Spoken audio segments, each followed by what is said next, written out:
पुण्यात रोड रेजचा थरार। तिघांनी घेरलं, तरुणीला निर्दयीपणे मारलं। काचा फुटल्या, डोळ्यात घुसल्या। पोलीस समोर, पण वाचवणारं कुणीच नाही।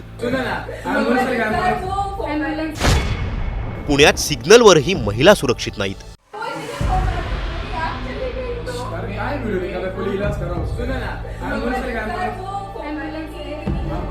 ये लेडीज का आंख इन तीनों दरिंदों ने फोड़ दी। पुणे शहरात रोड रेजच्या घटनांमध्ये सातत्याने वाढ होते। अशातच महिलांच्या सुरक्षिततेबाबत गंभीर प्रश्न निर्माण करणारी एक धक्कादायक घटना समोर आली आहे। पुणे मुंबई हायवे लगत पुनावळे परिसरात ही घटना घडली आहे। एका तरुणीवर 3 तरुणांनी भर रस्त्यात पोलिसांच्या समोरच हल्ला केल्याचा आरोप आहे आणि या हल्ल्यात तरुणीच्या डाव्या डोळ्याला गंभीर इजा झाली आहे। तिच्यावर तातडीची शस्त्रक्रिया करण्यात आली आहे, पण अद्याप तिची दृष्टी परत आलेली नाही। नेमकं काय घडलंय सविस्तरपणे या व्हिडिओतून जाणून घेऊया। त्यासाठी हा व्हिडिओ शेवटपर्यंत पहा आणि टाइम्स नाऊ मराठीला लाईक, फॉलो आणि सबस्क्राईब करायला विसरू नका। 6 डिसेंबर संध्याकाळची वेळ। पुणे मुंबई हायवेवरून गायकवाड नगर पुनावळे रस्त्याने एक तरुणी आपल्या कारमधून प्रवास करत होती। याच दरम्यान स्कूटीवरून चुकीच्या दिशेने येणारे 3 तरुण तिच्या वाहनाला अडवण्याचा प्रयत्न करू लागले। कोणताही वाद नाही, शाब्दिक बाचाबाचीही नाही, तरीही त्या तरुणीचा पाठलाग सुरू झाला। तरुणीने आधी या तरुणांकडे दुर्लक्ष केलं आणि तिने आपली गाडी पुढे नेली, पण हल्लेखोर थांबले नाहीत। पुनावळे अंडरपास जवळच्या सिग्नल जवळ तरुणीने गाडी थांबवताच या तिघांनी तिच्या गाडीला 4ही बाजूने घेरलं। डावे, उजवे, पुढचे, मागचे सर्व दरवाजे फोडण्याचा प्रयत्न करत जबर मारहाण सुरू केली। धक्कादायक बाब म्हणजे हा संपूर्ण प्रकार सिग्नलवरच्या उपस्थित 2 वाहतूक पोलिसांसमोरच आणि 100हून अधिक नागरिकांसमोर घडलाय।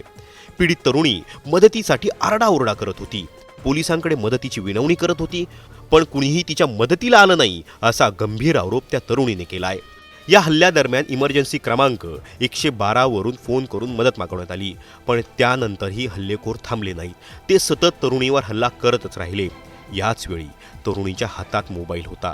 या तिघांपैकी एका आरोपीनं तिच्यावर हल्ला करत तरुणीचा फोन हिसकावण्याचा प्रयत्न केला। त्याच वेळी तिघांनी तरुणीच्या गाडीच्या काचा फोडल्या।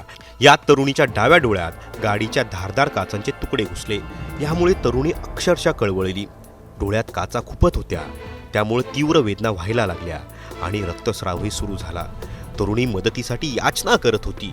या हल्ल्यामुळे तरुणीच्या डोळ्याला गंभीर दुखापत झाली। त्यानंतर तिला तातडीनं रुग्णालयात दाखल करण्यात आलं। डॉक्टरांनी तरुणीच्या डोळ्यावर तातडीने ऑपरेशन सुरू केलं, पण डॉक्टरांनी दिलेल्या माहितीनुसार तरुणीच्या डोळ्यात रक्ताच्या गुठळ्या झाल्या असून तिची दृष्टी परत आलेली नाही आणि तिची दृष्टी परत येईल की नाही याबाबत अनिश्चितता आहे। तरुणीला झालेली दुखापत अतिशय गंभीर आहे। हा फक्त रोड रेजचा नाही तर जीवघेणा हल्ला आहे आणि पोलिसांसमोर हा हल्ला होत असताना त्यांनी मात्र भग्याची भूमिका घेतल्याचा आरोप तरुणीने केला आहे। या घटनेत फक्त महिला सुरक्षा नाही तर कायदा सुव्यवस्था आणि पोलिसांच्या भूमिकेबद्दल सुद्धा प्रश्नचिन्ह निर्माण केलंय।